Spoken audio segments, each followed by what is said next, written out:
Bienvenidos a Filosofía en tiempos de no filosofía, un espacio de reflexión profunda sobre el pensamiento filosófico. En la actualidad, un programa dirigido por Filosofía Tierra.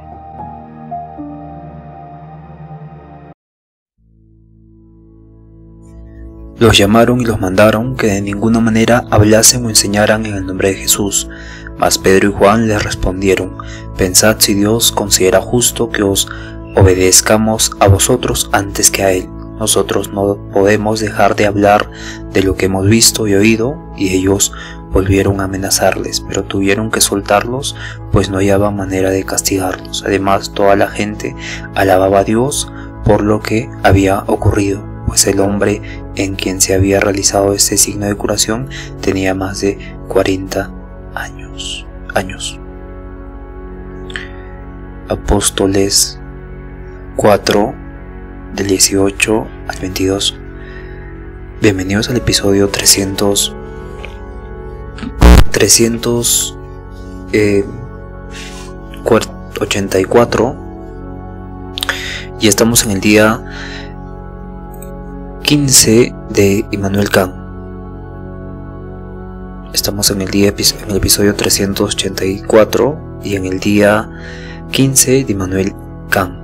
Bien, en este sentido, teniendo ya una breve noción del episodio anterior, que dimos un resumen bastante reduccionista pero necesario de la crítica de la razón pura, hoy vamos a entrar a al principio de sucesión de causalidad. Bueno, no hoy hicimos el principio de sucesión de causalidad. Vamos a entrar claro, nos toca el principio de sucesión de causalidad, porque ya hicimos el principio de la permanencia de la sustancia, que corresponden a las analogías de la experiencia. Este capítulo es un poco largo, pero está bien, vamos a hacerlo de forma que se pueda entender y sea más preciso, ¿no?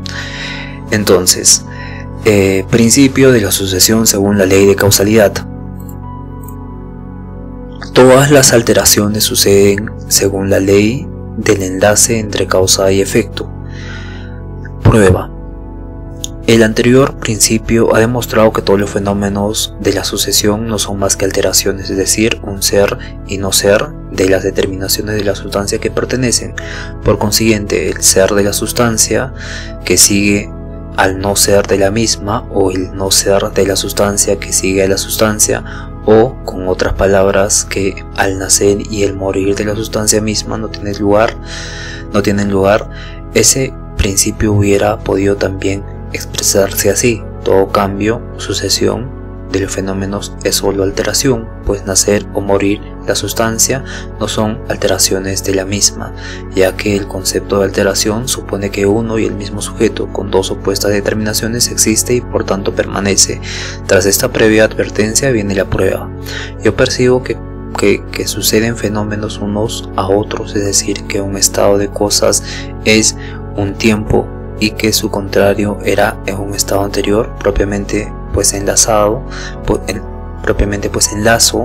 dos percepciones en el tiempo, mas alcanzar no es obrar del mero sentido y de la intuición, sino el producto aquí de la facultad sintética de la imaginación, que determina el sentido interior respecto de la relación del tiempo. Mas la imaginación puede enlazar los dos estados citados de dos maneras, precediendo uno u otro en el tiempo, pues el tiempo no puede ser percibido en sí mismo y con respecto a él no puede determinarse, por decirlo así empíricamente, en el objeto, lo que precede y lo que sigue. Tengo pues solamente conciencia de que mi imaginación pone una cosa antes y otra después, pero no de que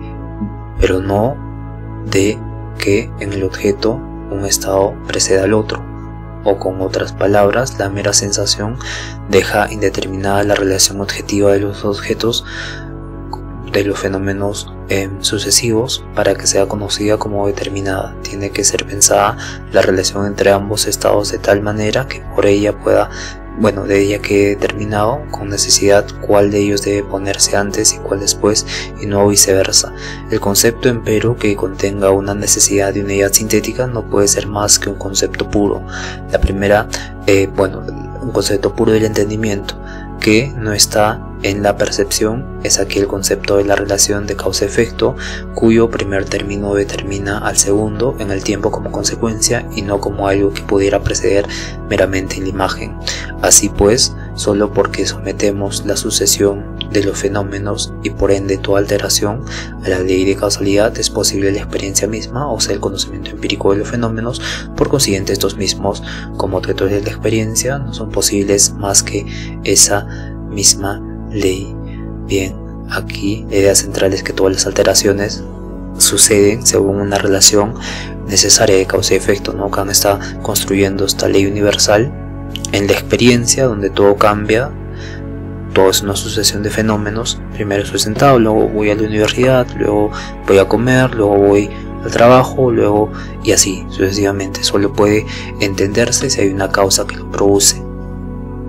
Y claramente la causa que lo produce sería la categoría, pero vamos a darle contexto, ¿no? Porque en la primera analogía Kant había dicho que la sustancia es permanente, la sustancia es permanente, entonces nada surge de la nada ni desaparece completamente, entonces solo cambian sus estados. Entonces en la segunda analogía Kant se presenta, claro, se trata de preguntar cómo sabemos el orden temporal de los fenómenos, cómo ocurren los fenómenos y cómo sabemos que este fue primero y cómo vemos alguna cosa que no hemos conocido pero nos imaginamos que siempre ha estado ahí. Si espacio y tiempo son un software que siempre ha estado en nosotros, entonces algo que no hemos experimentado y conocido porque siempre sigue estando ahí, ¿no? Entonces, ¿cómo sabemos el orden temporal de los fenómenos?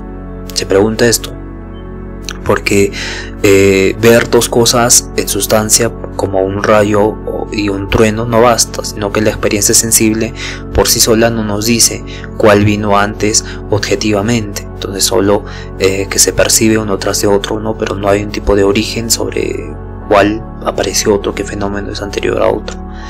Y claro, luego viene a la eso correspondiente a la segunda analogía, y el problema ahora es cuando percibimos los fenómenos, tu imaginación puede ordenarlos de manera distinta, A antes que B o B antes que A. Entonces se pregunta esto, ¿no? Entonces, pero para tener conocimiento objetivo, y ayer vimos que esto justificaba la ciencia, no solo tenemos que estudiar percepciones sueltas, que eso sería en particular, sino una percepción holística general, ¿no? Y debe haber un saber que nos permita ver al fenómeno realmente como precede otro fenómeno que es su causa, y la experiencia necesita estas reglas fijas, algo que establezca ese orden necesario en el tiempo para que tengamos este conocimiento objetivo. Entonces la solución que está diciendo Kant es la causalidad, ¿no? El entendimiento introduce el concepto puro de causa-efecto. Entonces, si A es causa, necesariamente B es su consecuencia. Entonces, este orden A-B no depende de cómo percibas los fenómenos, está dado en el objeto mismo. Por eso, toda experiencia es posible gracias a la causalidad. Sin esta regla solo tendríamos percepciones sueltas, sin saber qué fenómeno sigue a cuál. Bien. En este sentido, el ejemplo del rayo y el trueno es importante, ¿no? Porque sin la causalidad solo sabríamos que viste un destello y luego escuchaste un sonido, pero con causalidad sabes que el rayo causa el trueno y que el orden es algo objetivo y no depende de tu percepción. Entonces vamos a continuar. Entonces sigue diciendo: la aprehensión de lo múltiple del fenómeno es siempre sucesiva. La aprehensión, ya hablamos que corresponde de la percepción del yo pienso, ¿no? La aprehensión de lo múltiple del fenómeno es siempre sucesiva, esta forma en que se presentan los fenómenos ante nosotros, ¿no? Pero ya dijimos que no es como algo particular para mí, no es en general. A la parte es como el dispositivo, ¿no?, que nos permite conocer la sucesión de los fenómenos. Entonces digo, las representaciones de las partes siguen unas a otras, si se siguen también o no en el objeto, es un segundo punto de reflexión que no está contenido en el primero.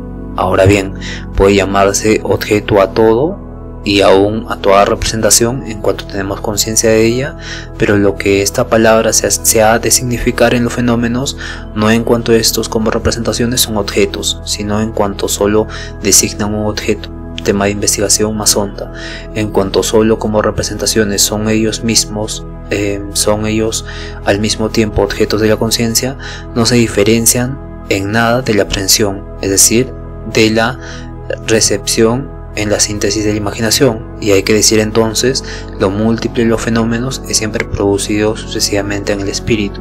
Si los fenómenos fuesen cosas en sí, nadie podría comprender por la sucesión de las representaciones como la multiplicidad de estas está enlazada en el objeto, pues tenemos que habérnoslas solo con nuestras representaciones, como sea posible las cosas en sí mismas, sin referirnos a las representaciones por medio de las cuales nos afecta. Es cosa que cae totalmente fuera de nuestra esfera de conocimiento, pero aún cuando los fenómenos no son cosas en sí mismas, y sin embargo lo único que pueden sernos dado para el conocimiento debe mostrar qué especie de enlace en el tiempo corresponde a lo múltiple de los fenómenos mismos, mientras que la representación de ese múltiple es sucesivamente en la aprehensión, es siempre sucesiva en la aprehensión. Así, por ejemplo, la aprehensión de lo múltiple en el fenómeno de una casa que está ante mí es sucesiva. La cuestión es ahora si lo múltiple de esta casa es también así sucesivo, cosa que nadie seguramente concederá. Pero en cuanto elevo mi concepto de objeto hasta su significación trascendental, la casa ya no es una cosa en sí misma, sino un fenómeno, es decir, una representación cuyo objeto trascendental es desconocido, que entiendo pues por esta pregunta de cómo lo múltiple en el fenómeno, cómo lo múltiple en el fenómeno, como lo múltiple en el fenómeno, los dos apartes anteriores desde el comienzo de la prueba hasta aquí fueron añadidas. Bien, entonces se hace la pregunta Kant, ¿qué entiendo pues por esta pregunta de cómo lo múltiple en el fenómeno mismo puede estar enlazado? Aquí lo que está en la aprehensión sucesiva es considerado como representación, y el fenómeno que me es dado aún cuando no es más que un conjunto de esas representaciones es considerado como el objeto de ellas, con el cual debe concordar mi concepto que yo saco de las representaciones de la aprehensión.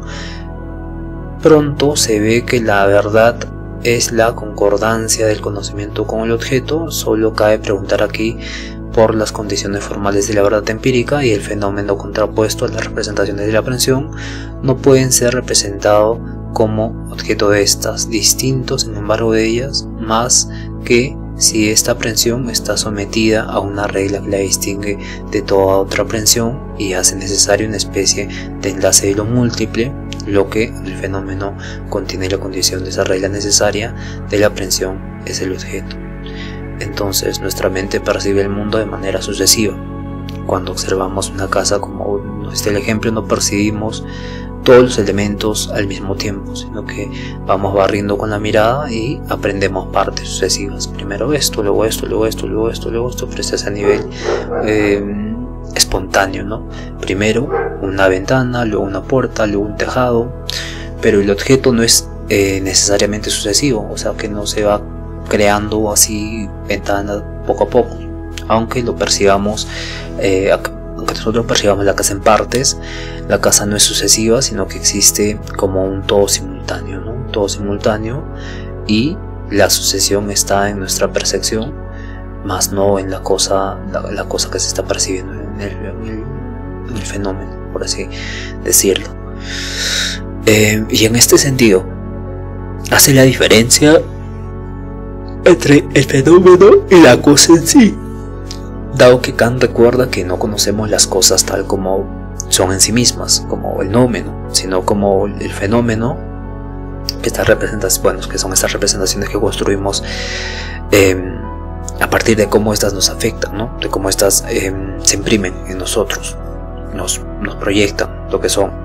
Por ejemplo, esta mesa se está proyectando porque yo estoy tocando, ¿no? Pero no es un proceso de que yo toco, sino que se proyecta.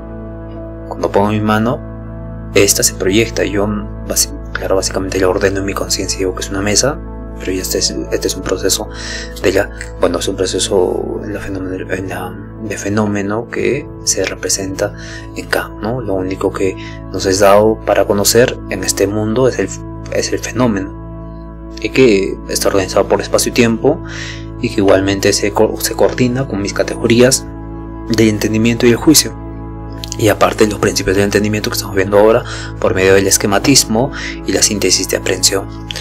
Bien, entonces la pregunta clave es: ¿cómo podemos decir que lo que vemos, o sea, el fenómeno, la mesa, es objetivo para todos y no un mero flujo de sensaciones, ¿no?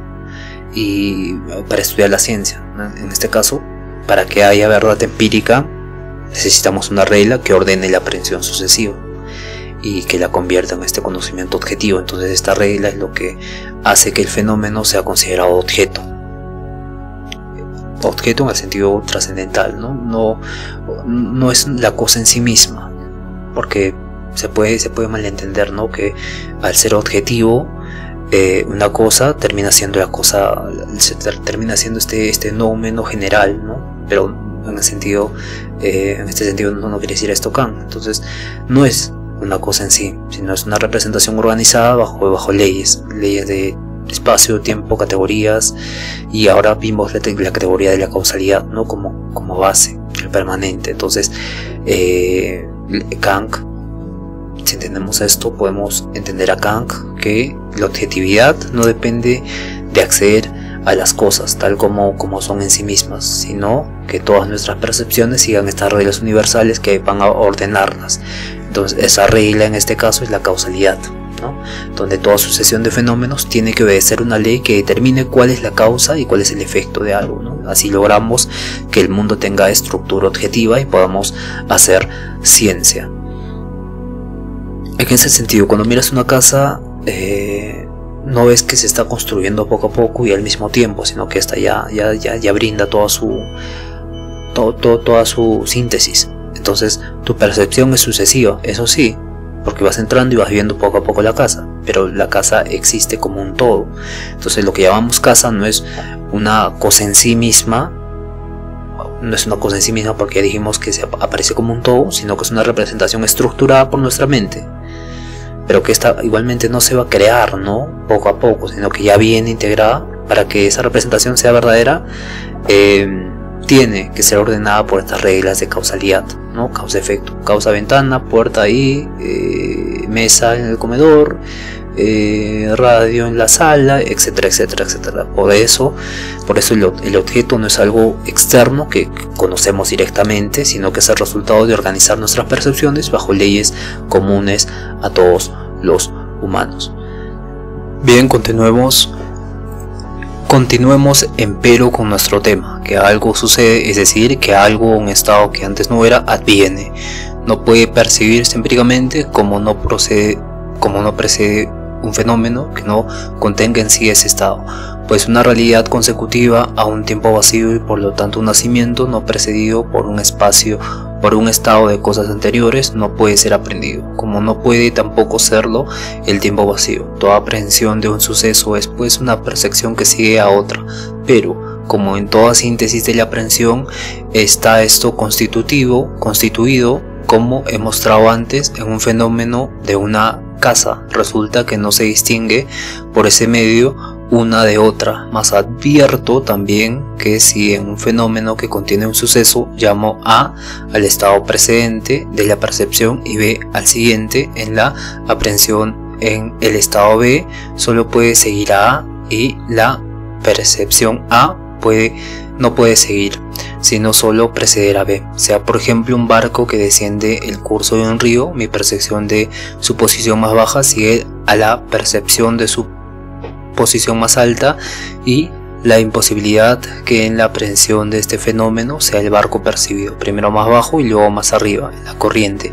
Así pues el orden en la sucesión de las percepciones de la aprehensión es aquí determinado y esta se halla enlazada con ese orden en el ejemplo anterior de la casa, podían mis percepciones de apercepción comenzar por el tejado y terminar por el suelo, pero también podían comenzar desde abajo y terminar desde arriba, y del mismo modo podía aprender lo múltiple de la intuición empírica de izquierda a derecha o de derecha a izquierda. En la serie de estas percepciones no había pues ningún orden determinado que hiciera necesario empezar la percepción por un sitio para enlazar empíricamente lo múltiple. En cambio, esta regla se encuentra siempre en la percepción de lo que sucede y hace que el orden de las percepciones consecutivas en la aprehensión de ese fenómeno sea necesario. Así pues, en nuestro caso tendré que deducir la sucesión subjetiva de la aprehensión de la sucesión objetiva de los fenómenos, porque si no, aquella es totalmente indeterminada y no distingue a un fenómeno de otro.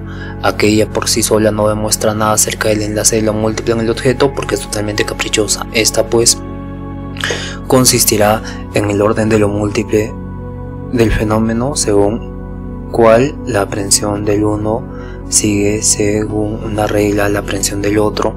Solo por esto estoy autorizado a decir del fenómeno mismo y no solamente de mi aprehensión que en él se encuentra una sucesión, lo cual significa que yo no puedo disponer mi aprehensión sino precisamente según esta sucesión. Así pues, según esta regla, lo que precede en general a un suceso debe contener la condición de una regla según la cual siempre necesariamente sigue ese suceso, pero recíprocamente no puedo retroceder del suceso y determinar mediante aprehensión lo que precede, pues del mismo modo, del modo siguiente no retrocede ningún fenómeno hacia el momento anterior, pero sí se refiere a algún momento anterior. En cambio, el tránsito de un tiempo dado al tiempo determinado siguiente es necesario. Por eso, puesto que lo que sigue es algo, debo necesariamente referirlo en general a alguna otra cosa que anteceda y a la cual siga necesariamente esto, según una regla, de tal suerte que el suceso como condicionado indica como seguridad alguna condición la cual determina el suceso. Supongo que a un suceso no le precede ninguna cosa a la cual el suceso deba seguir según una regla, entonces toda sucesión de la percepción estaría meramente en la aprehensión, es decir, sería meramente subjetiva, pero no quedaría determinada de una manera que debe ser lo antecedente y que lo siguiente. Las percepciones de este modo solo tendríamos un juego de representaciones que no se refiere a ningún objeto, es decir, que por medio de nuestra percepción no se distingue un fenómeno de otro según la relación del tiempo, porque la sucesión en el acto de aprender es en todas partes idéntica y nada habría en el fenómeno que la determinase de modo que quedara como objeto objetivamente necesaria. Por tanto, no diré que en el fenómeno se sucede en dos estados, sino solo que una aprehensión sigue a la otra, no cual es algo meramente subjetivo y no determinista alguno, y por lo tanto no puede valer por conocimiento de algún objeto, ni siquiera en el fenómeno. Cuando conocemos pues que algo sucede, suponemos siempre que alguna cosa antecede, a la cual el suceso sigue según una regla, pues sin esto no diría yo que el objeto sigue, porque la mera secuencia de mi aprehensión, si no está determinada por una regla con relación a un antecedente, no legitima una consecuencia con el objeto. Así pues, cuando mi síntesis subjetiva la convierto en objetiva, ocurre siempre como con referencia a una regla según la cual los fenómenos son determinados en su secuencia, es decir, tal como ocurren por el estado anterior. Solo bajo esta suposición es posible la experiencia de algo que sucede. Ciertamente, todo esto parece contradecir cuantas observaciones han sido hechas acerca de la marcha que sigue nuestro uso del entendimiento. Según esas observaciones, las secuencias coinciden de muchos sucesos a fenómenos antecedentes, son las que nos conducen a descubrir una regla según la cual ciertos sucesos siguen siempre y a ciertos fenómenos, y así tenemos una ocasión de hacernos el concepto de causa. Así asentado este concepto sería meramente empírico, y la regla que proporciona de que todo lo que ocurre tiene una causa sería tan contingente como la experiencia misma. Su universalidad y necesidad serían entonces simplemente imaginarias y carecerían de validez universal, porque estarían fundadas no a priori sino solo sobre la inducción. Pero ocurre aquí lo mismo que con otras representaciones puras del a priori, espacio-tiempo, que si podemos extraerlas de la experiencia como conceptos claros, es solo porque la hemos puesto en la experiencia y por medio de ellas hemos producido la experiencia. Cierto es que la claridad lógica de esa representación de una regla que determina la serie de sucesos como concepto de causa solo es posible si en la experiencia hemos hecho uso de ella, pero una referencia a la misma como condición de la unidad sintética de los fenómenos en el tiempo ha sido sin embargo el fundamento de la experiencia misma y por tanto hubo de precederla a priori. En este segmento, bien, Kant está analizando cómo percibimos algo que sucede. Cuando decimos algo cambia o ocurre, por ejemplo un barco bajando un río, por ejemplo, no basta con notar que nuestras percepciones se suceden unas a otras, ¿no? Primero esto, luego esto, luego esto. Hace falta que exista un orden objetivo claramente que nos haga dar cuenta del fenómeno mismo. Y claro, la mera suposición de imágenes en nuestra mente no garantiza que haya un cambio real en el objeto. Y como estamos en el problema de la ciencia y como ésta se estudia, podríamos mirar una casa empezando por el techo o por el suelo, pero eso no indica ningún cambio en la casa, ¿no? Entonces las cosas son objetivas en sí mismas.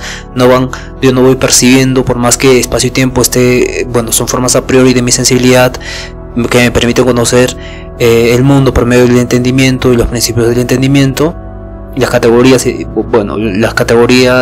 del juicio y las categorías del entendimiento que están relacionadas con el esquematismo, y que este esquematismo se junta en esta síntesis de percepción, y esta síntesis de percepción soy yo, y claramente hay un tipo de aprehensión de las cosas. Entonces tenemos que ver que nosotros no vamos viendo las cosas y se van armando para nuestra vista, para nuestra percepción, sino que estas cosas existen como unidad. Entonces, por medio de la sustancia que vimos ayer, en este sentido, que la sustancia que vimos ayer en la A, estamos en la B ahora. Entonces, en el caso de un suceso real como el barco moviéndose por el río abajo, digamos, está bajando, la percepción tiene que seguir un orden necesario. Primero vemos el barco en lo alto del río, luego lo vemos más abajo. Entonces no se puede invertir el orden arbitrariamente.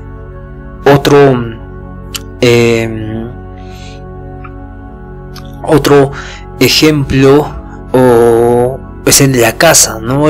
Claramente no podemos mirar de abajo arriba de la casa o de arriba abajo y ver que se está armando, sino que todo está en conjunto, y esto muestra que el cambio pertenece al objeto, ¿no? El cambio, si la puerta se abre, entonces por el viento o lo que fuese, por la parte fenoménica, vemos que se abre y no decimos yo he movido con mi mente, pero claramente aquí hay un punto muy delicado, ¿no? Que hay una espontaneidad que Kant no ha analizado a profundidad, la parte espontánea en la que las cosas existían independiente de la experiencia y de los conocimientos a priori que correspondían a los juicios, que correspondían a los juicios sintéticos a priori, que estos juicios son juicios universales y necesarios que añaden algo al sujeto pero que no provienen de la experiencia. En este sentido, esto muestra que el cambio pertenece al objeto y no solo a nuestras percepciones. Para hacer memoria, aquí Kant introduce la idea de que para que nosotros podamos decir algo sucede, necesitamos suponer que hay un estado anterior que lo causa. Algo sucede significa que hubo categoría causal, donde nosotros tenemos esta forma de ver que algo está sucediendo antes, que algo sucedió antes, y esta relación no es algo que aprendemos solo por inducción, observando muchas veces que una cosa sigue a otra, sino que es una condición a priori, o sea, es la experiencia misma, y esta solo es posible porque nuestra mente ya organiza los fenómenos bajo la idea de causalidad, bajo este principio del entendimiento que corresponde a lo que vimos ayer, el principio de cantidad en esta parte de la tercera sección, que es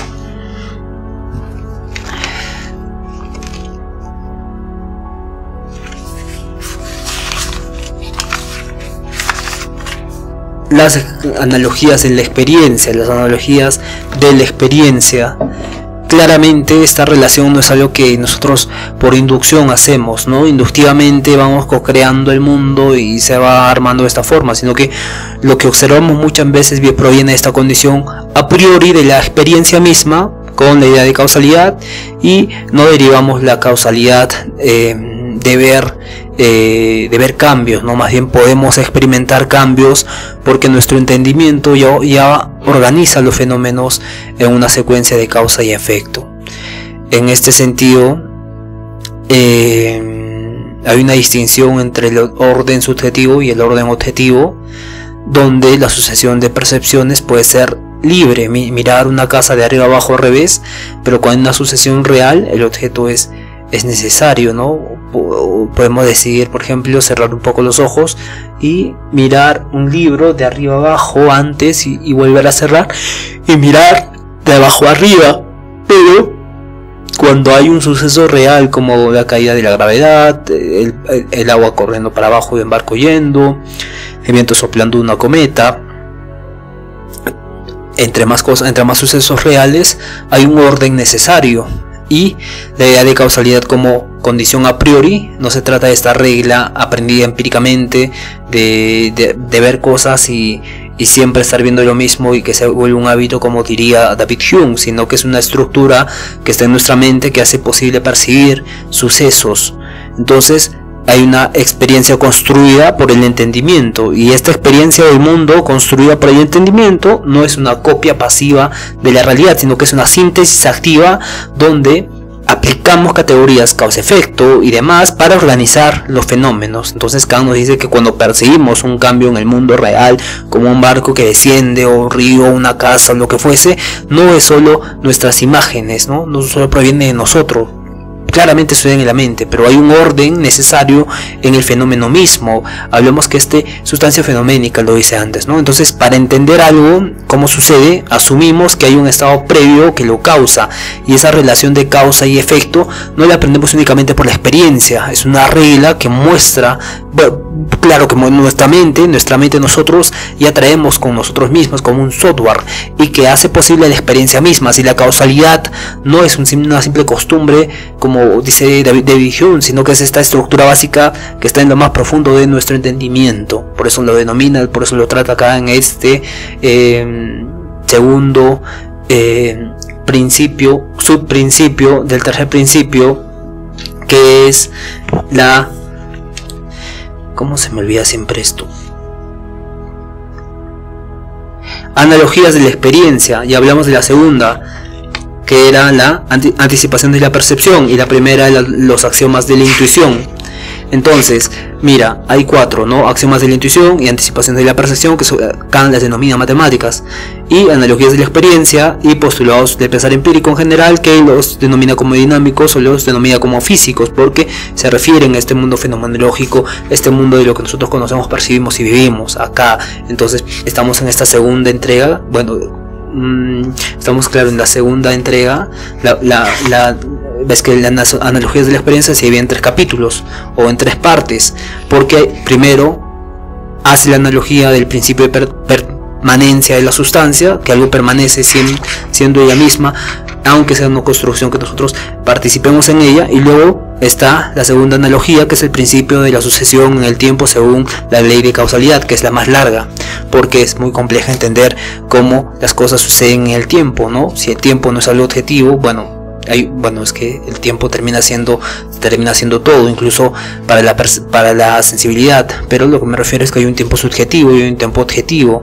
El tiempo subjetivo, ya dijimos que es este tiempo interno, que también tiene este principio, este límite en el conocimiento de la cosa en sí, y que también este tiempo objetivo, que corresponde a la sustancia fenoménica,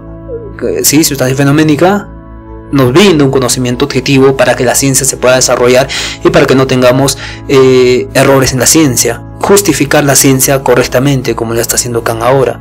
Entonces se trata, sigo leyendo, se trata pues de demostrar en el ejemplo que nunca en la experiencia atribuimos al objeto la sucesión de un acontecimiento cuando lo ocurre que no existía antes, distinguiéndola de lo subjetivo de nuestra aprehensión, si no fuera porque una regla fundamental nos obliga a observar ese orden de percepciones mejor que otro, e incluso que esa obligación es propiamente la que hace posible la representación de una sucesión en el objeto. Tenemos representaciones en nosotros de las cuales podemos también adquirir conciencia. Esta conciencia, empero, puede extenderse cuando quiera y ser todo lo exacta o puntual que se quiera.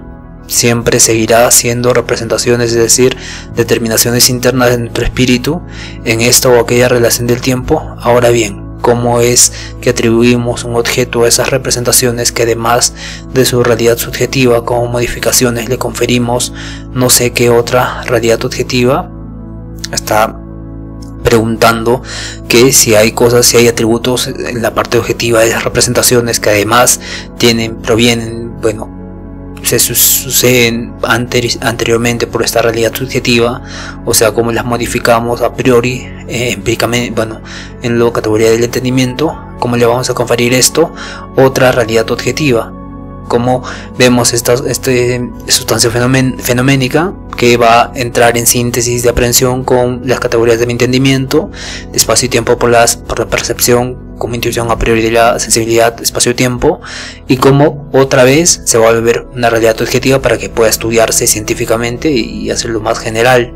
Entonces dice, la significación objetiva no puede consistir en la referencia a otra representación de aquello que se quería nombrar del objeto, pues entonces renuévase la pregunta, cómo esta representación a su vez sale de sí misma y obtiene significación objetiva sobre la subjetiva que le es propia como determinación del espíritu, del estado del espíritu.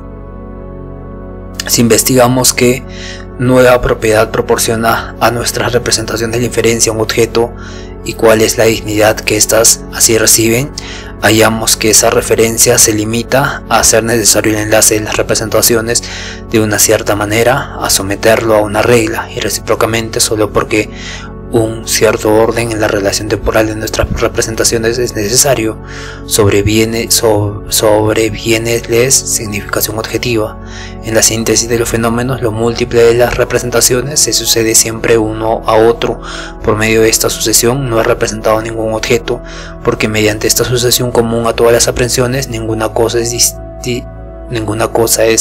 distinguida de otra, pero tan pronto como percibo o presupongo que en esta sustancia hay una referencia al estado anterior al cual sigue la representación según una regla, entonces se me representa algo como un suceso o como algo que ocurre, es decir, conozco un objeto que debo situar en cierto lugar determinado del tiempo que no puede ser otro según el estado precedente. Cuando yo percibo pues que algo sucede en esta representación, está contenido que algo antecede, pues precisamente referencia a este algo recibe el fenómeno su relación de tiempo, que consiste en existir después de un tiempo anterior en que no era, pero su movimiento determinado en esa relación no lo puede recibir más que suponiendo en el tiempo anterior, a lo cual sigue siempre, es decir, según una regla de donde se deduce, primero yo no puedo invertir la serie y hacer que lo que sucede precede a lo que sigue, y segundo, que cuando un estado que precede está puesto, sigue necesariamente e inevitablemente aquel determinado suceso. Por eso ocurre que se produce un orden de nuestras representaciones en el cual lo presente da indicaciones de algún estado antecedente como correlato, aunque todavía indeterminado, de este acontecimiento que es dado, correlato que se refiere a este acontecimiento determinado como su consecuencia o lo enlaza necesariamente consigo en la serie del tiempo. Ahora bien, si es una ley necesaria de nuestra sensibilidad y por lo tanto una condición formal de todas las percepciones que el tiempo anterior determine necesariamente el siguiente, ya que no puedo llegar al siguiente más que por el antecedente, también es imprescindible ley de representación empírica de la serie temporal que los fenómenos del tiempo pasado determinen toda existencia en el siguiente y que no existan fenómenos como sucesos más que si otros fenómenos determinan su existencia en el tiempo, es decir, la fijan según una regla, pues solo en los fenómenos podemos conocer empíricamente esa continuidad y en la conexión de los tiempos. Para toda experiencia y posibilidad hace falta entendimiento, y lo primero que éste hace es aclarar la representación de los objetos. No es aclarar la representación de los objetos, sino es hacer posible la representación de un objeto en general. Ahora bien, esto ocurre porque el entendimiento traslada el orden temporal a los fenómenos y su existencia, reconociendo a cada uno de ellos como el carácter de consecuencia, un lugar determinado a priori en el tiempo con respecto a los fenómenos antecedentes, sin lo cual el fenómeno no concordaría con el tiempo mismo, que determina a priori y su lugar a todas sus partes. Esta determinación del lugar no puede sacarse de la relación de los fenómenos con el tiempo absoluto, pues este no es objeto de percepción, sino al revés. Los fenómenos deben determinar ellos mismos unos por otros sus lugares en el tiempo y hacerlos necesarios en el orden del tiempo, es decir, que lo que sigue o sucede debe seguir a lo que estaba contenido en el estado anterior, según una regla universal, de donde resulta una serie de fenómenos que por medio del entendimiento produce y hace necesarios en la serie de las posibles percepciones el mismo orden y la misma constante conexión que se encuentra a priori y en la forma de la intuición interna, que es el tiempo, en donde todas las percepciones han de tener su lugar. Así pues, la percepción de que algo sucede pertenece a una experiencia posible que hace real cuando yo considero el fenómeno como determinado según su lugar en el tiempo, y por lo tanto como un objeto que puede ser hallado siempre y siguiendo una regla en la conexión de las percepciones. Esta regla, empero, para determinar algo en la sucesión del tiempo es que aquello que antecede se encuentra en aquello que antecede se encuentra la condición según la cual sigue siempre, es decir, necesariamente es suceso. Así pues, el principio de razón suficiente es el fundamento de la experiencia posible, o sea, el conocimiento objetivo de los fenómenos respecto a las relaciones de los mismos según una serie sucesiva del tiempo. La demostración de esta proposición descansa exclusivamente en los siguientes puntos. A todo conocimiento empírico pertenece la sensibilidad de lo múltiple por medio de la imaginación, que es siempre sucesiva, es decir, las representaciones se siguen en ellas siempre unas a otras, pero la sucesión en la imaginación no está determinada según su orden, según lo que debe preceder y seguir, y la serie de las representaciones sucesivas puede recorrerse lo mismo hacia adelante que hacia atrás, pero si esta síntesis es una síntesis de la aprehensión de lo múltiple de un fenómeno dado, entonces el orden está determinado en el objeto. O hablando más estrictamente, hay ahí un orden de las síntesis sucesivas que determina un objeto, y según ese orden algo debe necesariamente preceder, y puesto este algo, otra cosa debe necesariamente seguir.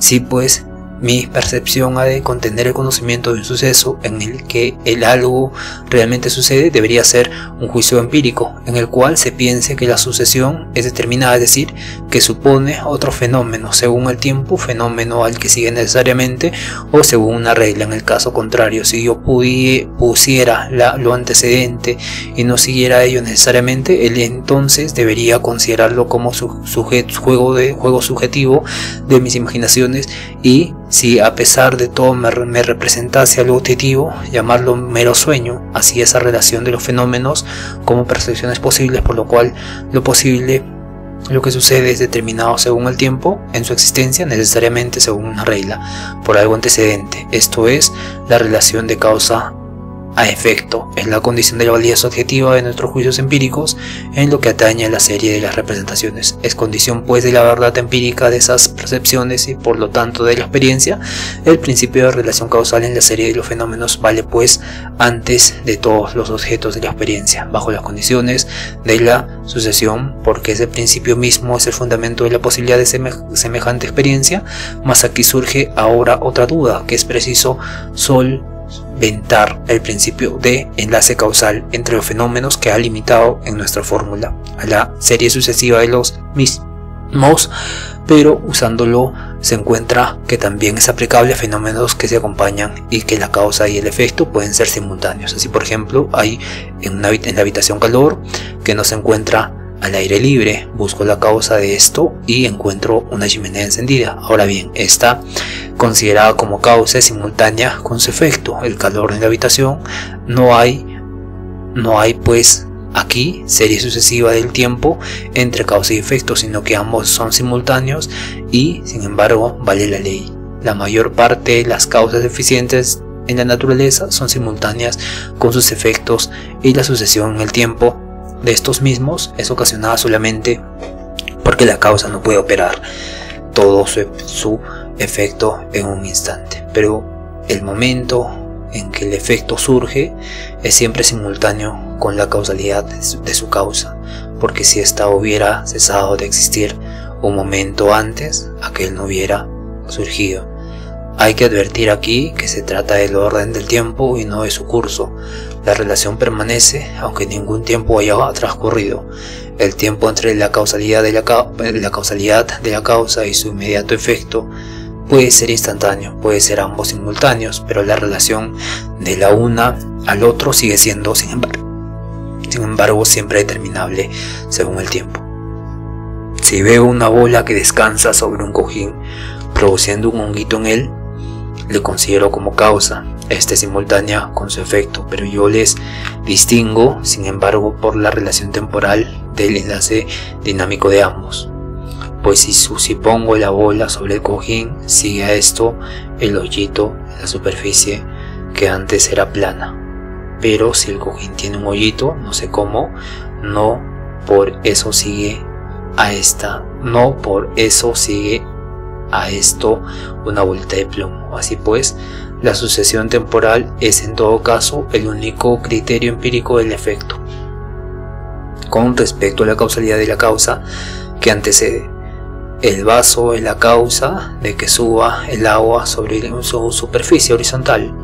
Aunque ambos fenómenos son simultáneos, pues tan pronto como recojo el agua en un vaso, sacándola de un recipiente mayor, sigue algo que es la alteración del estado horizontal que allí tenía en un estado cóncavo que toma en el vaso. Esta causalidad conduce al concepto de acción, al concepto de fuerza y así al concepto de sustancia. Como no quisiera mezclar mi propósito crítico, que se refiere solamente a las fuentes del conocimiento sintético a priori, como análisis que conviene solo para la explicación, no para la ampliación de los conceptos. Dejo para un futuro sistema de la razón pura la exposición minuciosa de los mismos, aun cuando semejantes análisis se encuentran en gran número ya en conocidos libros de enseñanza de esta especie. Sin embargo, el criterio empírico de una sustancia, por cuanto está determinada, manifestándose no en la permanencia del fenómeno, sino mejor y más fácil en la acción, es cosa que no puedo dejar sin considerar. Donde hay acción, por consiguiente, la actividad y la fuerza, hay también sustancia, y solo en esta debe buscarse el asiento de esa fructífera fuente de los fenómenos. Esto está muy bien dicho, pero si se ha de explicar claramente lo que se entiende por sustancia, y si se quiere hacerlo, evitar el círculo vicioso, no es la respuesta tan fácil como a concluirse de la acción inmediata, la permanencia de la gente. La cosa, sin embargo, que constituye un carácter distinto, tan especial y propio de la sustancia, solo considerando lo que hemos dicho anteriormente, pierde su dificultad la solución de la cuestión, que sería insoluble siguiendo la manera común que precede solo analíticamente con los conceptos. Acción significa la relación del sujeto de la causalidad con el efecto. Ahora bien, todo el efecto consiste en lo que sucede, por lo tanto, en lo mudable que el tiempo señala, según la sucesión. Así pues, el último sujeto de ese mudable es lo permanente, como sustrato de todo lo que cambia, es decir, la sustancia. Pues según el principio de causalidad, son las acciones siempre el primer fundamento de todo cambio de los fenómenos y por tanto no pueden estar en un sujeto que cambie, porque de estar en él exigieranse otras acciones y otro sujeto que determinase ese cambio. En virtud de esto, la acción demuestra como criterio empírico suficiente la sustancialidad, sin que yo haya tenido que empezar por buscar la permanencia mediante percepciones comparadas. Por este camino no hubiera además podido encontrar con la minuciosidad que me exige para la magnitud y estricta universalidad del concepto, pues que el primer sujeto de la causalidad de todo nacer y morir no puede a su vez nacer y morir en una conclusión segura que conduce a la necesidad empírica y permanencia de la existencia, por lo tanto al concepto de sustancia como fenómeno. Sustancia como fenómeno. Entonces, en la segunda analítica de la experiencia, Kant quiere explicar cómo distinguimos lo objetivo de lo subjetivo en nuestra experiencia en el tiempo, ¿no? Evidentemente esto es algo muy complicado, ¿no? Porque podemos experimentar subjetivamente que estoy tocando esta mesa, pero objetivamente, ¿cómo podríamos distinguir o explicar tocar una mesa en general, ¿no? Entonces no basta con que nuestras percepciones sucedan simplemente, debemos nosotros poder decir que los objetos mismos están en relación temporal necesaria con están en relación temporal con el mundo y con nosotros mismos. Y esto solo es posible si aceptamos que hay reglas a priori anteriores a la experiencia, toda experiencia, que ordenan el flujo de nuestras percepciones. En este sentido, las ideas principales de este fragmento es que la sucesión objetiva necesita una regla. Esta sucesión objetiva significa que las cosas tienen este tipo de causalidad por sí propia, ¿no? Ya hablamos al inicio de esta sustancia fenoménica. Esta sustancia fenoménica tiene este principio de sucesión objetiva para las cosas que existen en ella. Por eso del ejemplo del barco en el río, ¿no? El río tiene este cauce natural fenoménicamente como sucesión objetiva, el barco también, y por eso nosotros percibimos objetivamente aquello y no subjetivo, ¿no? Aunque podamos percibir subjetivamente claramente, también podemos percibir objetivamente, ¿no? Y por eso también la ciencia se desarrolla desde esta perspectiva. En este sentido, se necesita esta regla que va a determinar el orden, lo que va a estar en la sustancia fenoménica.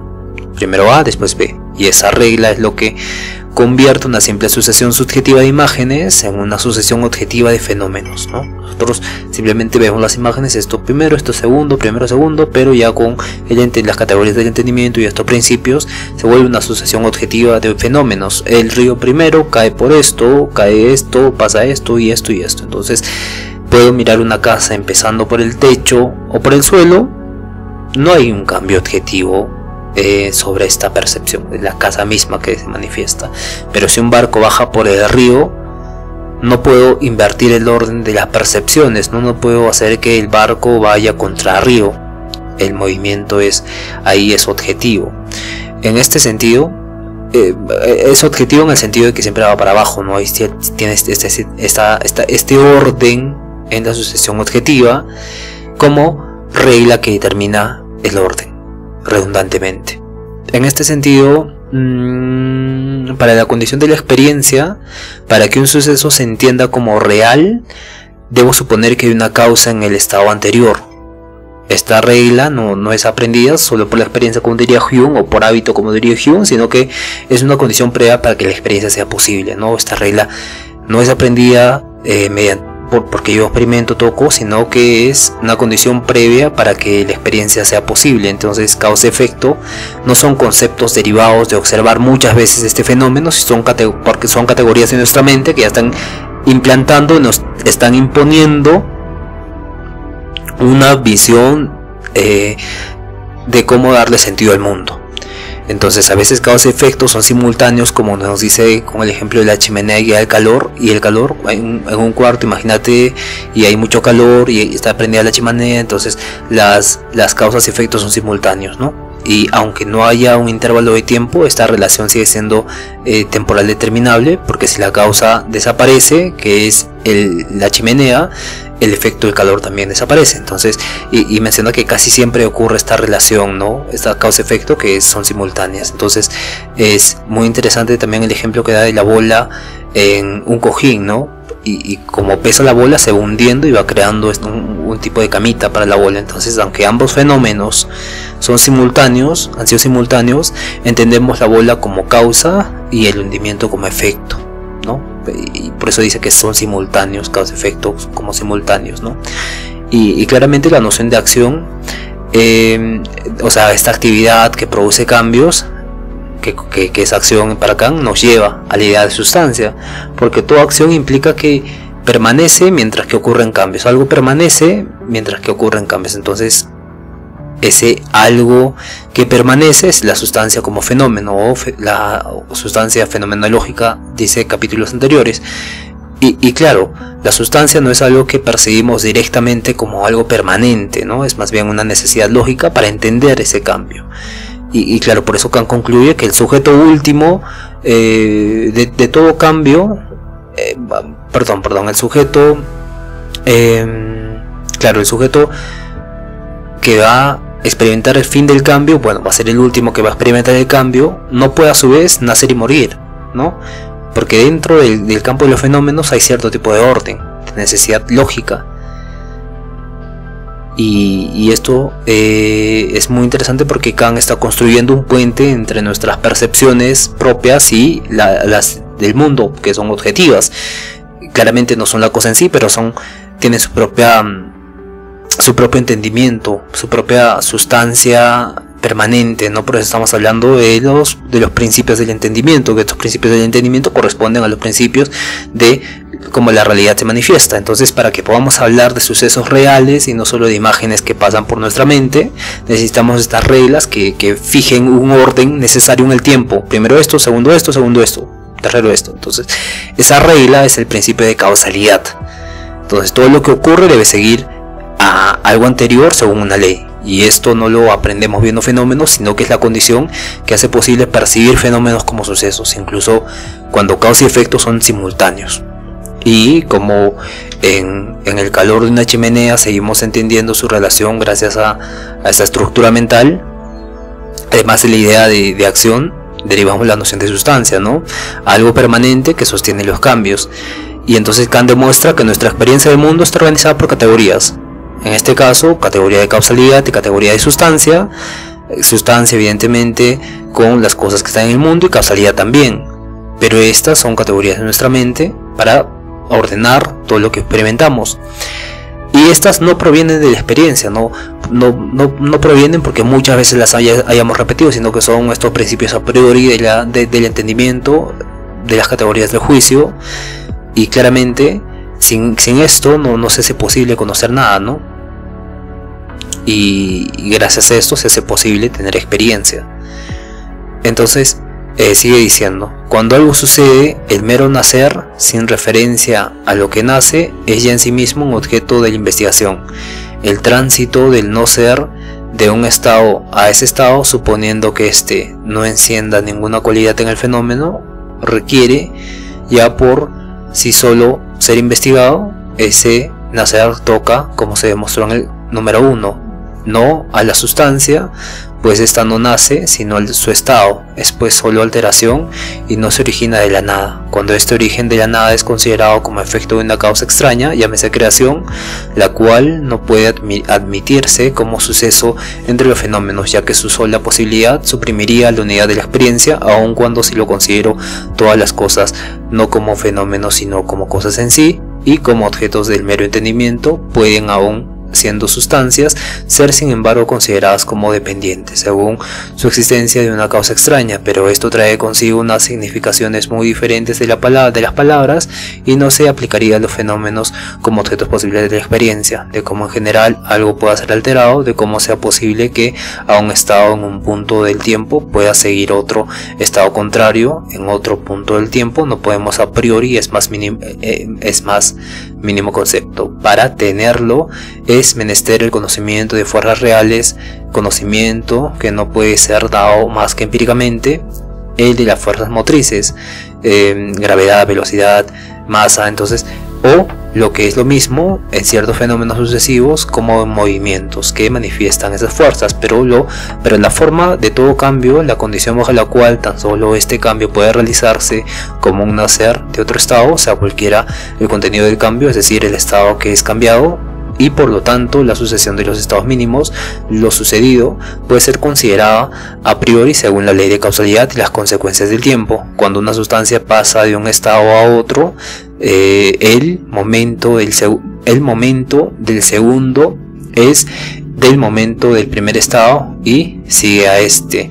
De igual manera, el segundo estado como realidad en el fenómeno es distinto del primero, en que no había esa realidad, del mismo modo que B es distinto de 0, es decir, que aunque el estado B no se distinga del estado A más que por su magnitud, el cambio es siempre un nacer de B a, el cual no existía en el anterior estado y con respecto al cual el anterior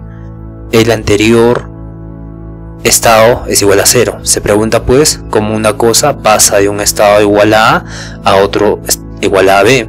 Entre dos momentos siempre hay un tiempo, entre dos estados en esos momentos hay una diferencia que posee una magnitud, pues todas las partes de los fenómenos son a su vez siempre magnitudes. Así pues, todo tránsito de un estado a otro sucede en el tiempo que está contenido entre dos momentos, el primero de los cuales determina el estado de donde sale la cosa y el segundo el estado a que llega. Ambos pues son límites del tiempo de un cambio y por lo tanto del estado intermedio entre los dos estados, y como tales forman parte del cambio total. Ahora bien, todo cambio tiene una causa que muestra su causalidad en todo el tiempo en que se realiza aquel.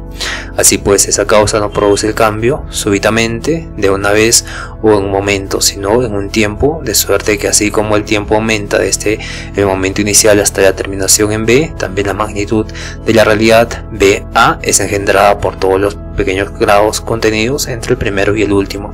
Todo cambio pues es solo posible por una continua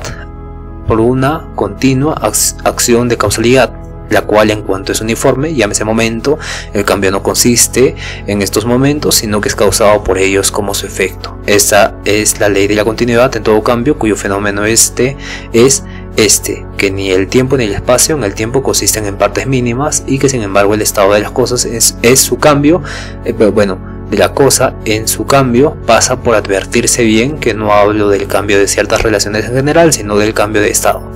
Por eso, cuando un cuerpo se mueve con movimiento uniforme, no altera en nada su estado, movimiento, pero sí cuando su movimiento aumenta o disminuye. Todas esas partes como elementos hasta su segundo estado, no hay ninguna diferencia de lo real en el fenómeno, como tampoco hay diferencia en la magnitud de los tiempos, que sea la diferencia mínima, y así el nuevo estado de la realidad se produce sobre el primero en que no se hallaba, pasando por todos los infinitos grados de las mismas, cuyas diferencias son en todos más pequeñas que la que media entre 0 y A. No nos importa aquí saber la utilidad de esta proposición tenga en la investigación de la naturaleza, pero se hace la pregunta: ¿cómo una proposición como esta, que parece ampliar nuestro conocimiento de la naturaleza, es totalmente a priori? Esta pregunta exige ser examinado, aun cuando a primera vista se advierte que esa proposición es real y exacta, y podrá creer superflua la cuestión de cómo ha sido posible en efecto con tantas las infundadas afirmaciones que se jactan de ampliar nuestro conocimiento, por razón pura que hay que adoptar el principio general de ser en esto muy desconfiado y sin los documentos que una fundamental deducción puede proporcionar, no admitir ni creer nada semejante, aun con la prueba dogmática más clara. Todo aumento del conocimiento empírico y todo progreso de la percepción no es más que una ampliación de la determinación del sentido interno, es decir, un progreso en el tiempo, sean los objetos que sean fenómenos e intuiciones puras. Este progreso en el tiempo lo determina todo y no es en sí mismo determinado por ninguna otra cosa, es decir, las partes de ese progreso están solo en el tiempo y por medio de la síntesis del mismo, pero no dadas antes del tiempo. Por eso todo tránsito en la percepción hacia algo que sigue en el tiempo es una determinación del tiempo mediante la producción de esa percepción, y como la determinación del tiempo es siempre en todas sus partes una magnitud, todo tránsito es la producción de una percepción como magnitud a través de todos los grados, ninguno de los cuales es el mínimo, desde el 0 hasta el grado determinado. Así se ve ahora la posibilidad de conocer a priori, según su forma, una ley de los cambios. Anticipamos tan solo nuestra propia aprehensión, cuya condición formal, ya que se halla en nosotros antes de todo fenómeno dado, debe en todo caso poder ser conocida a priori. Según esto, así como el tiempo encierra la condición sensible a priori de la posibilidad de un proceso continuo de lo existente, de lo siguiente, el entendimiento encierra por medio de la unidad de la percepción la condición a priori de la posibilidad de una continua determinación de todos los lugares para los fenómenos en este tiempo, mediante la serie de las causas y los efectos, las primeras de las cuales llevan consigo inevitablemente la existencia de los últimos, y de ese modo hacen el conocimiento empírico de las relaciones temporales válido para todo tiempo, universal por lo tanto, y por ende objetivo. Bien, Kant sigue explicando cómo entendemos objetivamente los cambios en el mundo. Ya se había demostrado que todo suceso necesita una causa, y la relación causa-efecto es a priori, o sea que es antes de la experiencia y nos sirve para percibir fenómenos como reales. Y ahora introduce otro matiz, ¿no? El cambio no ocurre en saltos bruscos, sino que se da de manera continua en el tiempo.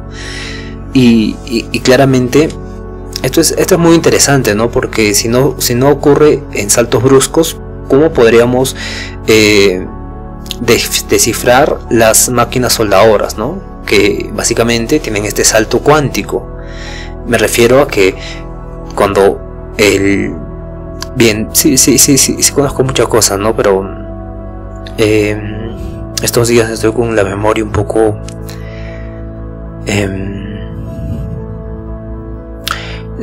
se está yendo otras cosas, ¿no? Sin embargo, mira, cuando alguien suelda, digamos un soldador, y aprieta el fierro, sale un chispazo, ¿verdad? Todos ven este chispazo. Y esto es un cambio cuántico, ¿no? Porque es un salto abrupto de energía. Y claramente esto Kant, híjole, acá no le hace mérito lo que la matiz que está agregando, ¿no? Porque Kant dice que no ocurren estos saltos bruscos, sino que ocurren de manera continua en el tiempo. Y claramente aquí podemos definir el tiempo como algo mucho más profundo para justificar a Kant, ¿no? Sin embargo, estos saltos bruscos se podrían considerar también un proceso, ¿no? Un proceso, pero este es muy interesante porque está en temperatura, digamos, de 12 grados. Entonces cuando aprietas la soldadura llega a la temperatura de 100 grados, incluso más, ¿no? Y claro, esto es un salto brusco pero muy fuerte, ¿no? Y no solo con esto, sino con diferentes fenómenos, por ejemplo como un rayo, ¿no? Y claramente hay un tipo de causa-efecto, una relación causa-efecto me refiero, y todo suceso necesita una causa, pero cuando le agrega esta matiz de este cambio continuo, también ahí se está metiendo en un problema que más tarde va a salir, pero aquí ya podemos ver un poco, no es una debilidad, ¿no? Porque el tiempo resulta ser a priori, entonces no conocemos la cosa en sí del mismo soldador, ¿no? Entonces al no conocer la cosa en sí no podemos explicar este salto brusco. Pero los puntos clave de este texto, este fragmento en sí, es que el cambio no afecta a la sustancia, sino a sus estados, ¿no? Entonces la sustancia no nace ni muere en los fenómenos, lo que cambia son sus estados. Por ejemplo, un objeto permanece siendo el mismo, aunque cambie de posición, de temperatura, de color, y ahí cumple, ¿no? Cambiar no es crear de la nada, sino que pasa a un estado a un estado nuevo, ¿no? A un estado B. Entonces el cambio ocurre en esta sucesión continua de grados, ¿no? Entre dos momentos de tiempo siempre hay un tiempo intermedio. Entre dos estados A, B siempre hay una serie infinita de diferencias graduales. Entonces no existe el cambio instantáneo, ¿no? Aquí ya mencionaba antes, ¿no? Como de los 100 grados se pasa a los de 100 grados, ¿no? De 12 grados se pasa a 500 grados para soldar debajo del agua. Y claramente hay un proceso intermedio. No es que no puedan existir estos cambios o saltos bruscos, sino que se requiere este tipo de entendimiento de que en el medio ha ocurrido algo, ¿no? Ha ocurrido un proceso, una serie infinita de diferencias graduales. Entonces, como el tiempo es algo a priori del entendimiento, no comprendemos su objetividad del tiempo, ¿no? Porque vamos a analizar más adelante el tiempo, pero según mi lectura, el tiempo en Kant es algo muy particular, porque nosotros pensamos que cuando imaginamos tiempo es una línea recta, ¿no? Una línea recta que se divide, pasado, presente, futuro. Pero Kant dice que ese tiempo termina estando verticalmente situado, ¿no? Es como si cada experiencia que yo estoy experimentando ahora, mi setup, por así decirlo, y es una experiencia en el tiempo, pero es una experiencia propia, mía. Claramente nos habló un tiempo objetivo, un tiempo subjetivo, y luego más adelante le da sustancia para hablar de algo objetivo que puede estudiar la ciencia. Pero en este sentido, esta parte gradual del tiempo, en diferencias graduales infinitas, justifica que estos cambios bruscos sea una de la soldadura, sea una manera continua en el tiempo. Una manera continua en el tiempo que no conocemos, evidentemente, pero que se manifiesta en el tiempo. Bueno, que se manifiesta en lo fenoménico, ¿no? En lo real. Entonces no existe este cambio instantáneo porque tiene que pasar por infinitos grados intermedios, que esa parte no somos capaces de comprender, ¿no? Y ahí le da la razón a Hume, ¿no? Porque Hume decía que no podemos conocer causa-efecto. Yo tiro este celular y se cae. Evidentemente, yo no sé por qué se cae. No es porque lo tire, sino lo suelto y se cae, pero es un hábito, y dice Hume, ¿no? Pero acá Kant está diciendo que claro, que es un hábito, pero dentro de esa causalidad de caerse el celular, de la que pasa de la B, hay infinitas diferencias graduales, y claramente todo implica pasar por cambios infinitos también de grados intermedios. Entonces, si calientas agua de 20 grados a 100 grados, no salta mágicamente, sino que pasa por todos los grados intermedios, pero con la física, no con la física cuántica, con las soldaduras, vimos que es algo muy interesante, ¿no? Recordemos que Kant no había en su tiempo la necesidad de las máquinas soldadoras que hoy tenemos, ¿no? Pero es muy interesante como con las máquinas láser también, o sea, pasamos de un pensamiento muy interesante kantiano, ¿no? Pero que aplicándolo al mundo contemporáneo actual termina haciéndonos más preguntas sobre Kant que respuestas, porque ya agregaríamos esta serie infinita de diferencias graduales, pero que se conocerían a priori, y ya entramos ahí un poco a la cuántica, ¿no? Claro, porque es un salto cuántico esta espontaneidad que de 20 grados pase a 500 grados de una, ¿no? Y suelde un metal. Y claramente, esto es algo que lo hablaba con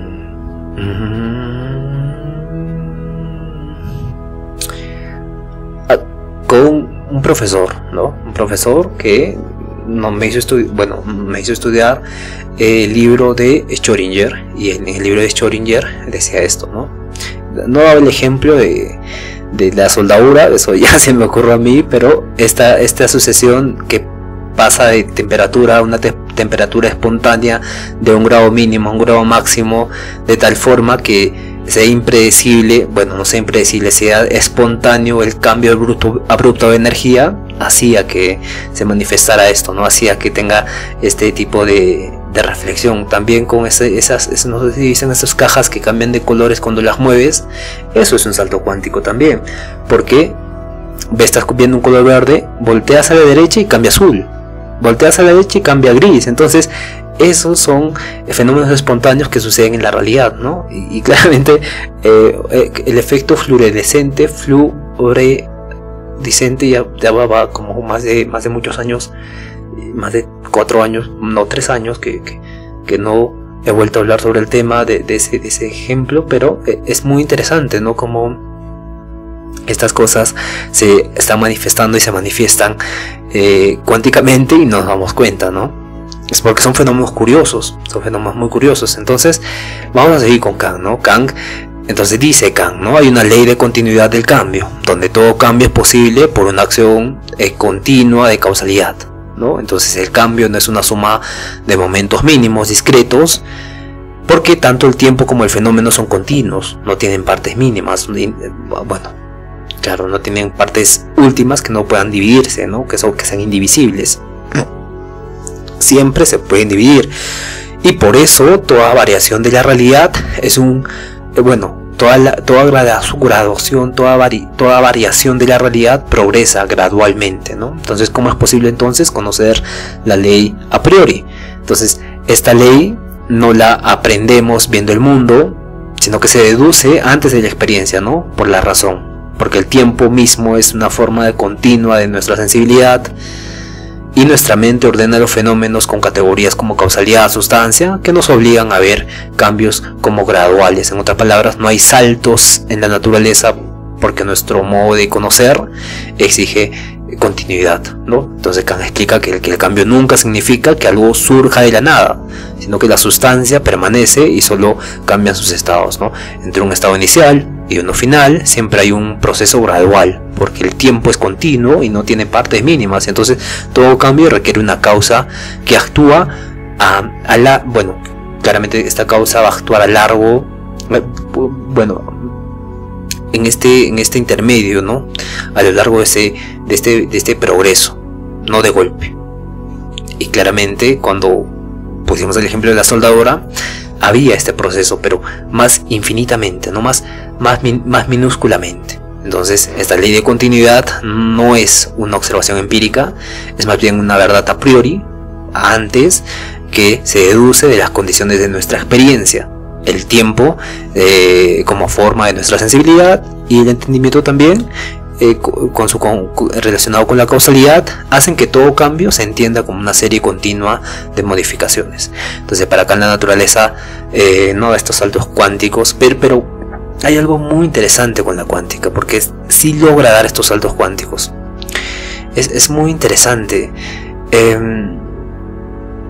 Estaba viendo que ciertas proteínas, ciertos minerales hacían este proceso de indeterminación para recoger minerales, ¿no? Para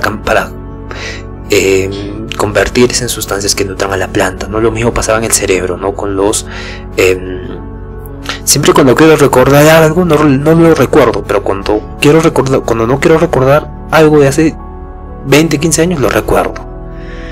Es muy interesante en mi memoria, siempre digo. Pero haciendo el esfuerzo, hay unas proteínas en nuestro cerebro que actúan de esta forma de indeterminación, ¿no? Que se convierten en proteínas que necesitan nuestros cuerpos, pero se convierten espontáneamente, si se convierten indeterminadamente. No precisamos que no determinamos que se conviertan en estas células, sino que ya espontáneamente se transforman en células que ellas vean convenientes, ¿no? Y están relacionadas con este proceso de las células madre. Es muy interesante todo este ámbito de la filosofía de la mente, que es mi tema en cuestión. Sin embargo, vamos a enfocarnos en Kant, ¿no? Pero claro, aquí tenemos que meter esto también, ¿no? Porque no podemos no meterlo, porque la física cuántica es estos cambios abruptos que ocurren en la realidad, donde de la nada existen tales cosas. Y claro, para Kant la naturaleza no da saltos, porque todo es gradual. Entonces todo es gradual, continuo y causal determinado. Sin embargo, podemos agregar este tipo de indeterminación en los mínimos puntos de A y B. Por ejemplo, una soldadura que pasa de 20 grados a 500 grados de golpe. Hay pequeños fragmentos de espacio, de condiciones a priori de tiempo que no las podemos percibir, pero que las entendemos, porque evidentemente estamos experimentando aquello, estamos conociendo. Entonces esta estructura, diría Kant, no viene de la experiencia. O sea, tú no estás, tú cuando sueldas algo de 20 grados a 500 grados, no experimentas el proceso que ocurre en este traslado, sino que es una condición que nosotros podemos percibir como fenómeno. Nosotros solo percibimos lo fenoménico y entendemos que si doy con la soldadura al metal, va a pasar de 20 grados a 500 grados de golpe.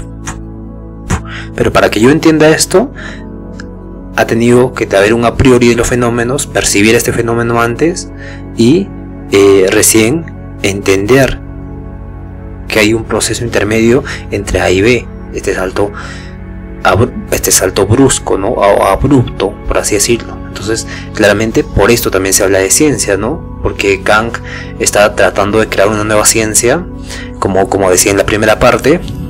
Sin embargo, tenía que justificar este tipo de que la naturaleza no hacía indeterminaciones, ¿no? Porque si hacía indeterminaciones no podíamos conocerla. Si hacía indeterminaciones no podíamos conocer la naturaleza, claramente. Y la ciencia se estancaría. Y la ciencia se está estancando con la física cuántica, con la mecánica cuántica. Bueno, claro, se está estancando en el sentido de que no está pudiendo resolver ese problema, pero sin embargo está explicando, está abriendo la posibilidad a hablarnos de muchos temas profundos en la filosofía, en la ciencia, en la mecánica, en la biología, como hablamos antes, y demás, ¿no?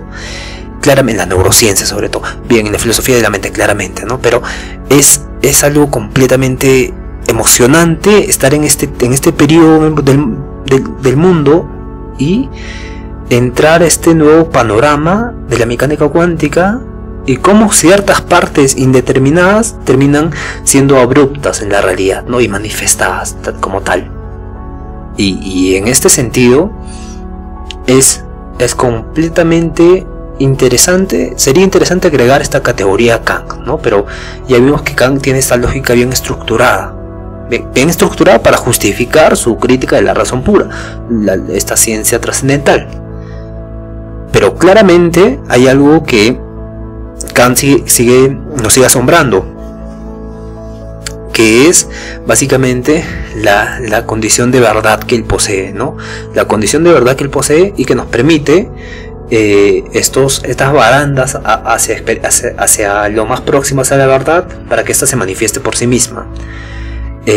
Hablamos de esto en los primeros episodios. Sin embargo, acá ya estamos especificando el pensamiento de Kant, que claramente trata de justificar esto también, ¿no? Pero es muy interesante como Kant nos dice que la naturaleza no da saltos, ¿no? Entonces, si no da saltos, hay estos procesos continuos del tiempo que aún no conocemos, que evidentemente no conocemos el tiempo de todas formas, ¿no? Porque es un software a priori que sin tiempo no podríamos ni siquiera hablar ni siquiera del tiempo. Claramente es algo que está implícito en nosotros, y por estar implícito en nosotros constituye ya otro tipo de comprensión sobre esto, ¿no? Como dice Kant, la imaginación creativa, la imaginación creadora, ¿no? La imaginación reproductiva, que claramente de esta imaginación reproductiva se emanaban las cosas. Pero Kant no especifica más allá de esto, ¿no? Sobre cuando habla de los a priori a profundidad. Porque hizo la reflexión de qué pasa si yo estoy sentado acá, cierro mis ojos y me imagino todo mi cuarto, ¿no? Y exactamente como está en la realidad, ¿no? Aquí está haciendo un proceso de causa, bueno, no de causa-efecto, estoy haciendo este proceso de abstracción empírica, experimental, de las cosas que están a mi alrededor, de cómo me estoy moviendo, pero sin embargo abro los ojos y fenoménicamente está acá. Pero cuando cierro los ojos, básicamente están en los a priori del entendimiento. Las categorías y los a priori del entendimiento se están manifestando desde esta reflexión. Entonces estas categorías no pueden estudiarse más que dentro de ellas, ¿no? Porque espacio y tiempo también se manifiesta dentro de mí. Porque por este software que tengo de manifestarme, de co-crear imaginativamente el entorno donde estoy. Entonces, para entrar a esa condición abrupta de la mecánica cuántica en la filosofía kantiana se necesita mucha delicadeza, y es lo que vamos a intentar hacer. Bien, entonces llegamos al fin de este episodio. Muy interesante episodio. Hace tiempo no me había emocionado tanto. No me emocioné de todas formas mucho. Estuvo tranquilo, estuvo calmado, ¿no? Pero siempre hay temas que van a emocionarnos un poco. Entonces nos vemos el día de mañana. Mañana vamos a hablar sobre la tercera parte, la tercera sección, perdonen el avión. Perdonen el avión. Entonces mañana pasamos a terminar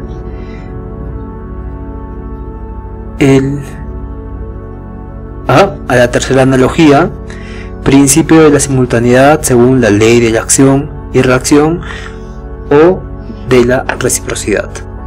Bien, entonces estamos en las analogías de la experiencia, que es la tercera claro, que es el tercer principio del entendimiento. Y mañana acabamos con el tercer inciso del tercer principio del entendimiento. Bien, entonces nos vemos el día de mañana. Conózcanse a sí mismos, pregúntense por qué pienso esto, por qué siento esto, por qué actúo de esta forma. Bendiciones a todos y por favor sean felices y pregunten por qué no lo son. Bien, hasta el día de mañana. Cuídense todos.